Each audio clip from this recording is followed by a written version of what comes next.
हा अडचणीमध्ये आहे आणि तुमच्यावरती तो दुःखाचा डोंगर कोसळला आहे. ज्या हा वरुण राजा धो धो धो धो धो धुतोय त्या माझ्या सर्व शेतकऱ्यांचं सात्वन करण्यासाठी, सात्वन म्हणजे पाहणी करण्यासाठी सन्माननीय महाराष्ट्राचे कॅबिनेट मंत्री आदरणीय दादा भुसे साहेब या ठिकाणी आलेले होते. सकाळी गणेरगाव, आंबाळा, भिरडा, बासंबा, डोंगरगाव नाका या ठिकाणी तुम्हाला सांगतो की आम्ही अतिवृष्टीची पाहणी केली आणि त्या ठिकाणी आढावा बैठक घेतली.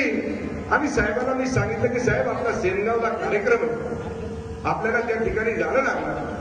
पण साहेबांनी सांगितलं की अरे संतोष, आपण शेतकऱ्याचे आसू पुसण्यासाठी या ठिकाणी आलो आणि त्या ठिकाणी जर कार्यक्रम ढोल ताशा आतिषबाजी बँड पथक जर असेल तर मला वाटते की हे मला शोभणार नाही.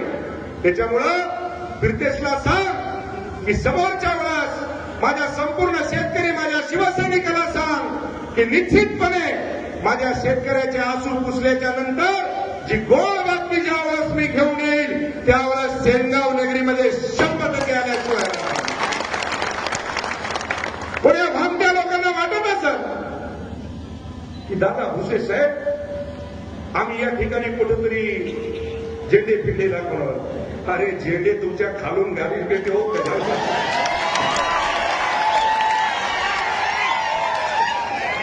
तुम्हाला माहित आहे की संतोष बांगर तेवढा सोपा आहे का? इमानदारी सगळा सोपा आहे का? चांगल्यासाठी आणि खराबासाठी राक्षसाचे ध्यानात ठेवा. तिकडे तुम्हाला सांगतो मतांतरी एक आहे संतोष बांगरच्या कळमनुरी मतदारसंघामध्ये आहे का? आहे का? किती मतांनी निवडून आलो? ते इथंच तुमच्या इथंच ते भांडुकडं छकडं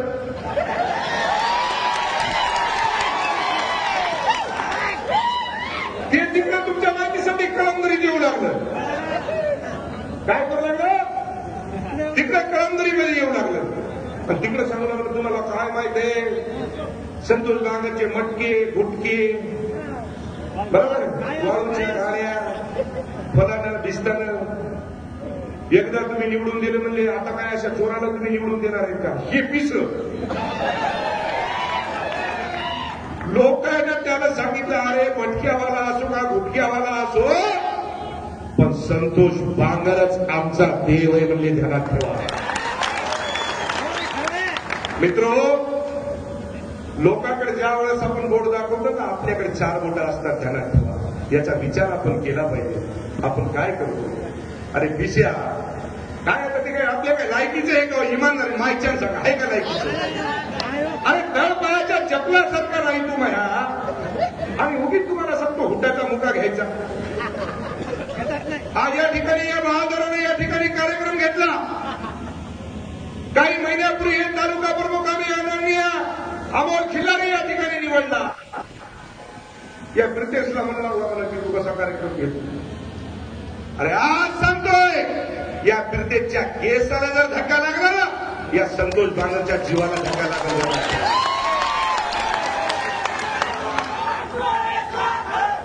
अरे बापू, दादागिरी ही संतोष बांगरनं शिकवलेली आहे, ध्यानात ठेवा. हा तुम्हाला वाटत असेल की बाबा आता हे माणूस आमदार झालाय लय सज्जन झालाय, पण मित्रो ध्यानात ठेवा जे आमच्याकडे प्रेमापोटी येतो काम घेऊन येतो मग कोण्याही जातीचा कोण्याही पंथाचा कोण्याही धर्माचा असू द्या निश्चितपणे तो माणूस आमचा आहे. मित्रो ध्यानात ठेवा. आणि जर कोणी तुम्हाला सांगतो आमच्या कार्यकर्त्यावर वाईट नजर टाकत असाल, आमच्या आई बहिणीकडे वाईट नजरेने बघत असाल तर त्याचे डोळे काढण्याची ताकद या संतोष बांगरमध्ये आहे. मित्र प्रितेश आणि अमोल तुम्हाला दोघांनाही सांगतो की या सेनगाव हिंगोली विधानसभेमध्ये आणि या सेनगाव तालुक्यामध्ये ज्या पद्धतीने तुम्हाला सांगतो की वाजत गाजत आतिषबाजी ढोल ताशा डीजेच्या तालावरती या ठिकाणी आम्हाला तुम्ही आमचं स्वागत केलं. ज्या वेळेस मी वरून गाडीवरती लोकांना हात दाखवत होतो त्या लोकांच्या डोळ्यामध्ये तुम्हाला सांगतो जी खुशी होती, जी हात दाखवण्याची पद्धत होती ती संपूर्ण कळाली की ही ताकद सन्माननीय महाराष्ट्राचे उपमुख्यमंत्री आदरणीय एकनाथ भाई शिंदेच्या पाठीमागे आहे. मी तुम्हाला का सांगेन मित्रो, तुम्हाला एवढंच सांगायचंय की या महाराष्ट्राचे उपमुख्यमंत्री आदरणीय एकनाथ भाई शिंदे यांच्यासारखा मुख्यमंत्री आतापर्यंतही झाला नाही आणि इथून समोरही होणार नाही मित्रो, याची दक्षता